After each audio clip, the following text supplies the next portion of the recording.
منابع گوناگون از خاروق روز 24 آگوست سال 2022 به پایگاه خبری بامداد خبر دادند که دادگاه ولایت مختار کوهستان بدخشان روز 23 آگوست مرافعه پرونده یک گروه ساکنان محله برخوروغ را که یاران نزدیک محمد باقرов به شمار می رفتند از جمله جیان این لیدر غیر رسمی کشته شده بدخشان را به سالهای طولانی زندان محکوم کرده است. جیان باقر شعبانوف جمشید سال تولدش 1984، اقنظر علی نظروش سال تولدش 1992 و زکلوبیکوف سینو فیض لوبیکوویچ سال تولدش 1993 هر کدام به 25 سال زندان محکوم شدند. بنا به اطلاع منابع بامداد، دادگاه شعبانوف صابر شوکروویچ برادر جمشید شعبانوف و جیان دیگر باقر را نیز محکوم کرده است، ولی چند سال گرفتن آنها هنوز معلوم نیست.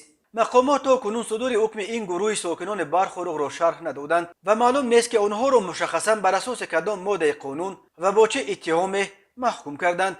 در اول ماه آگوست دادگاه بدخشان طاهر محمد باقرov یک برادر باقر را به 28 سال زندان و برادر دیگر او اکرم محمد باقرov را به 8 سال زندان محکوم کرده بود. شعبانوف جمشید، اقنظر و زکلوبیکوف سینا در روی خط عبارت از 6 ساکن برخوروغ بودند که به حمله به کارمندان میلیسا در پاسگاه خاروق در ماه نوامبر سال 2021 عیبدار می شدند و وقتی هنوز زنده بودنش مقامات از باقر طلب داشتند که آنها را تسلیم کند.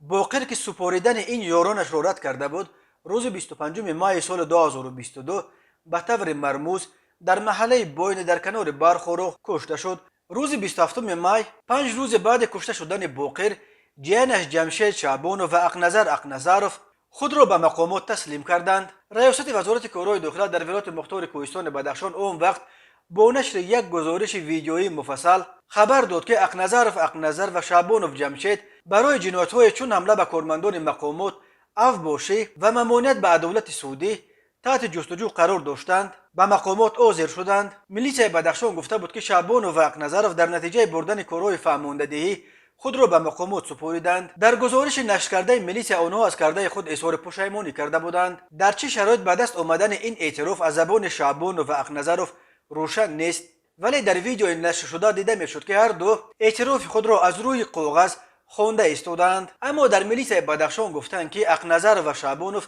بدون یگان نوع بدرفتاری و زورآوری اعتراف گناه کردند. در جریان سرکوب اعتراضهای اخیر در ولایت مختار کوهستان بدخشان به حساب سازمان ملل حدود 40 نفر کشته شدند. حامیان حقوق مقامات تاجیکستان را به استفاده بیش از حد نیرو به ضد اعتراضگران عیبدار میکنند. ساکنان ولایت مختار کوهستان بدخشان میگویند نیروهای قدرتی بالای ازدحام بی‌سلاح آتش گشودند.